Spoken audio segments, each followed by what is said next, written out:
ஆமாவோட next part video தான் பார்க்க போகிறோம். வீடியோக்குள்ளே போகிறதுக்கு முன்னாடி மறக்காமல் இந்த வீடியோக்கு ஒரு லைக்கை போட்டுருங்க. லாஸ்ட் பார்ட்டில் நம்ம சைக்கோ ஹீரோவை பற்றி மொத்த உண்மையுமே வாட்ச்மேன் வளரி இருப்பான் ஒருத்தங்கிட்ட. அதை வந்து தூரத்துலேருந்து பார்ட்டி பார்த்துருது. உடனே அவங்ககிட்ட வந்து கேட்குது, என்னப்பா நீ இவ்வளோ நேரம் விராஜ் டோப்ராலை பற்றி சொன்னி, அதெல்லாம் உண்மையானு கேட்டால் அப்படிலாம் எதுவும் இல்லையே, நான் வந்து அவரை பற்றி எதுவுமே சொல்ல, அவர் ரொம்ப நல்லவர் அப்படிங்கிற மாதிரி சொல்லிட்டு அங்கேருந்து எஸ்கேப் ஆக பார்க்குறான். பாட்டி பின்னாடியே துரத்திட்டு போகுது. நில்லுப்பா நில்லுப்பான்னு சொன்னால் அவன் அங்கேருந்து ஓடி போயிடுறான். பாட்டியால் பிடிக்க முடியல, இவன் எதுக்காக இப்படி பொய் சொல்லிட்டு போகிறான், அப்படின்னா என்னோட ஜான்வி அங்கே கஷ்டப்பட்டு தான் இருக்காளா அப்படிங்கிற மாதிரி பாட்டி யோசிக்குது.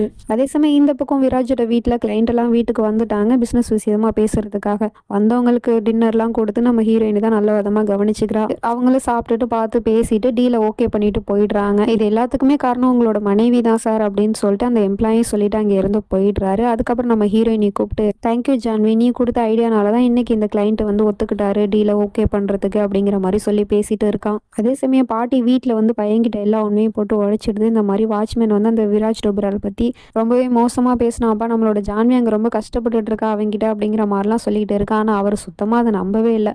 என்னம்மா நீங்கள் பேசிட்டு இருக்கீங்க, அந்த வீட்டில் வேலை பார்க்குற வேலைக்காரன் சொன்னாங்கிறதுக்காக நம்மளோட மாப்பிள்ளையை நீங்கள் சந்தேகப்படுறீங்களா? நம்ம தான் கண்ணால் பார்த்தோமே, நம்மளோட பொண்ணை அவர் எவ்வளோ தங்கத்தட்டில் வச்சு தாங்குறாரு, நல்ல விதமாக பார்த்துக்கிறாரு, அப்புறம் ஏம்மா நீங்கள் இப்படிலாம் யோசிக்கிறீங்க அப்படிங்கிற மாதிரி கேட்குறாரு.